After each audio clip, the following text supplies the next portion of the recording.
effort. And so I just want everyone to take a moment right now, write down however you capture information, that number, 1-866 Our Vote, the Election Protection Hotline, one of the most powerful tools we got out there for addressing injustice. Daryl. Yeah, Damon, one of the things that's really interesting that I have found is, when you were testifying before the Senate, when it comes to the artificial intelligence information that's being put out during elections, with campaigns and things like that, we know that ordinarily the commercials and things that are used for campaigns, they're awarded a much lower scrutiny with regards to their honesty and truthfulness of information that they put out. But when you factor in the AI side of that, where they really sensationalize and try to appeal to, from the person's algorithms to particular, fields of people and groups of people, when we start looking at the legislation, what legislation should be put in place so that, voters, the consumers, know what's AI created and what's real? I mean, it gets really confusing for the person that's viewing the information to know the accuracy of what's being presented. Some states I know have put in some legislation. Is there something that should be done on a federal level? Without question, Daryl, you're spot on as usual. And, if you saw that Senate testimony, that I said to the committee, the subcommittee, that if you use the toaster to make your breakfast this morning, that toaster is actually more regulated than AI, period. Mm-hmm. So when you have a toaster or a product, you have product's liability. They call that in legal terms, as strict liability. If it breaks, mm-hmm. somebody's responsible. If it hurts you, somebody's definitely responsible, the manufacturer, distributor, what have you. But with AI, it's almost like everybody's just wiping their hands clean.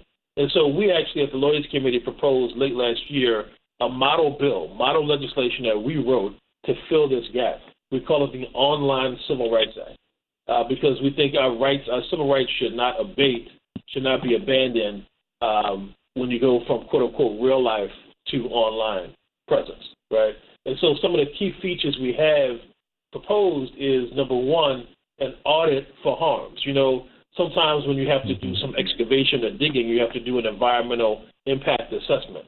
We need an assessment for racial justice harms because a lot of these developers know that their AI tools don't do a good job of recognizing black skin or people with darker pigmentation for facial recognition. They know that the predictive or generative AI sometimes, quite often, is documented, misassumes what somebody's, this quote-unquote threat level or dangerousness is, that it misidentifies people. Remember there was a case not long ago where a black woman who was many months pregnant was mistakenly identified as a suspect in the crime when the actual mm-hmm. suspect wasn't pregnant at all, wasn't showing, right?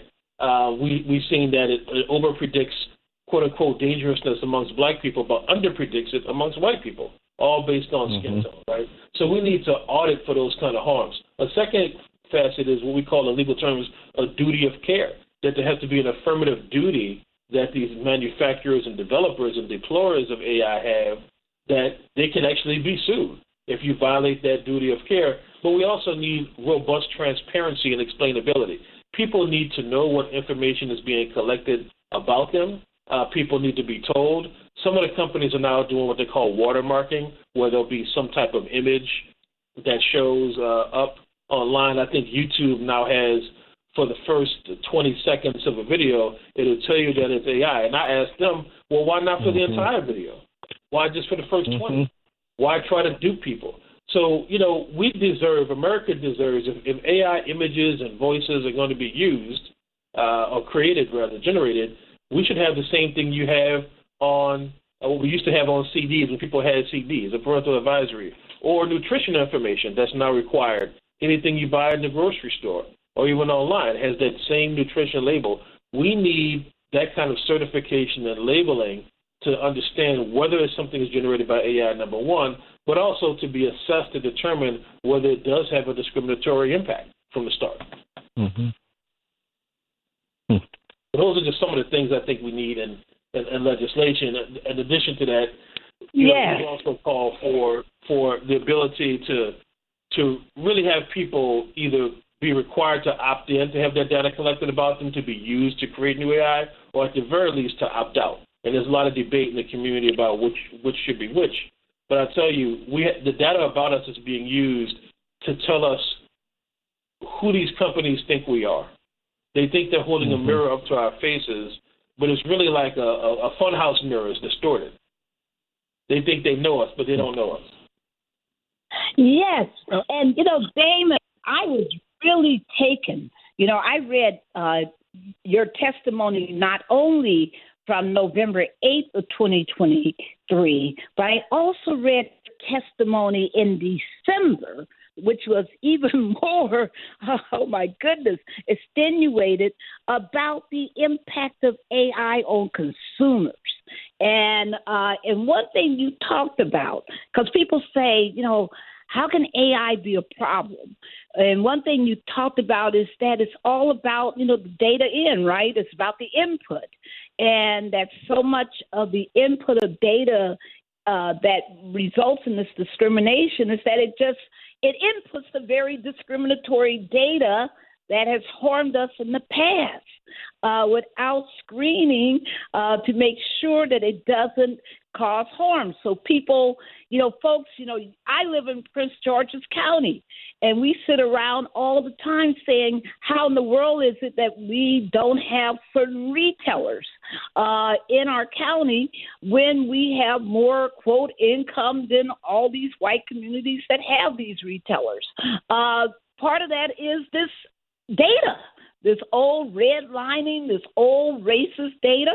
And then one thing you also talked about is how on predictive AI, how they actually use, individual characteristics, and they make assumptions based on, where you live, based on, what you bought in the past, but that has nothing to do with what you might want to actually do if you were given the same opportunities as everybody else. I want you to talk more about that, because people, I don't think, really understand how the data in results in all of this bad policy, and how it's exploited totally by bad actors, by white supremacists, purposefully, but also exploited by, companies, mortgage companies and others, and how it impacts us, but also very much to the subject of today, how it affects the way that people will manipulate data for their electoral advantage. Right. Well, the data scientists, Barbara, have a very technical term, and I say that tongue-in-cheek. The term is garbage in, garbage out. Right. When you have garbage data in that reflects the status quo of a discriminatory world, where we know there's invidious intentional discrimination, and there is rampant structural discrimination. You don't have to be a critical race theorist to know that. You can know it from your own lived experience. And so with that being the case, the computers and the algorithms think, whoa, the world is what it is, and so we'll just plug in the data. That if you take, it's almost like people from other countries, other parts of the world, even people of African descent, what they know about Black Americans is what they see in the media. It's almost like taking that as the fact, what you see in movies, what you see in what have you, that's the fact of the Black material condition. And it is not. That is obviously sensationalized, overhyped, stereotype, what have you. That's the same kind of concept with this data. If you take all the facts of the lack of educational opportunity, what have you, you would think that, well, Black people don't do well. Black people aren't that smart. Black people don't care about education. That's not true, because the data doesn't recognize that the status quo data is based upon discrimination and oppression and all kinds of civil rights violations. So when that kind of data is used as a baseline, it gets normalized, Barbara. It gets normalized. Yeah. And then when policies, programs, and algorithms are based upon that, all they're doing is normalizing oppression, normalizing discrimination. And so you have to be able to correct for that. The data is garbage in, But there's another piece to the data thing as well, which is this. We believe in what we call data minimization.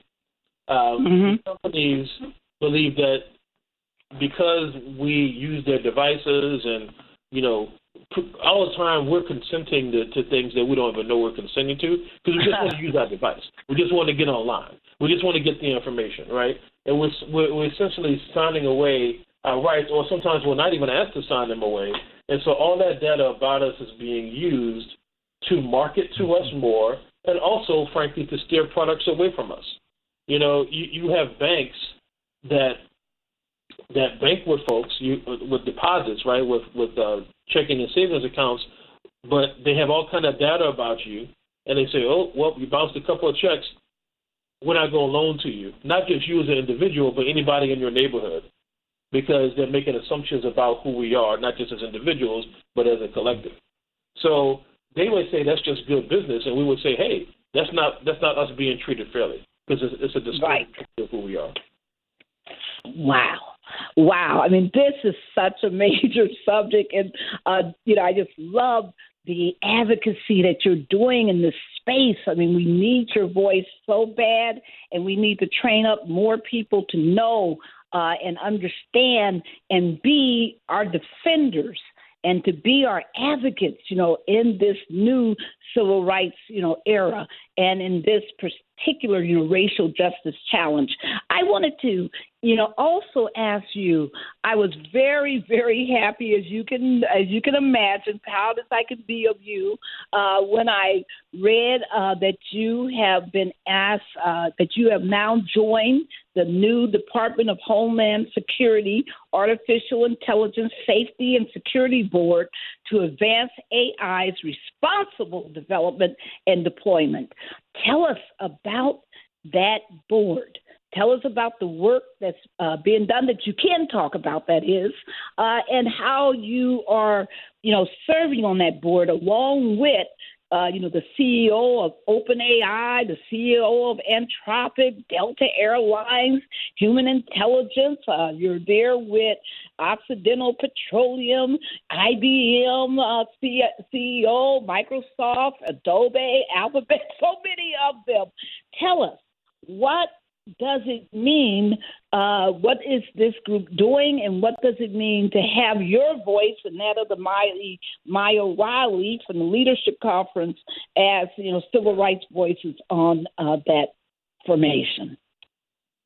Well, look, I was so pleased to get the call from Secretary Ali Mayorkas to serve here, and really interested in serving alongside all of these titans of industry.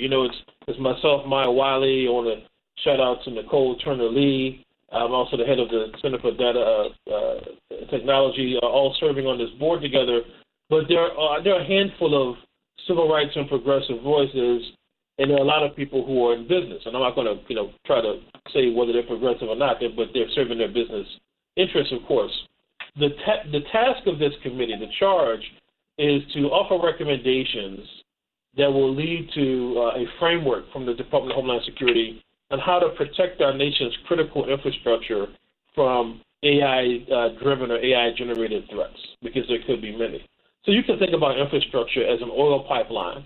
You can think about infrastructure as the built environment or even the natural environment. But what people like Maya and I are also bringing to the table is that human capital, humans, are part of our infrastructure as well. And if the technology either doesn't work for or is being used against people, that's harming a key part of our infrastructure.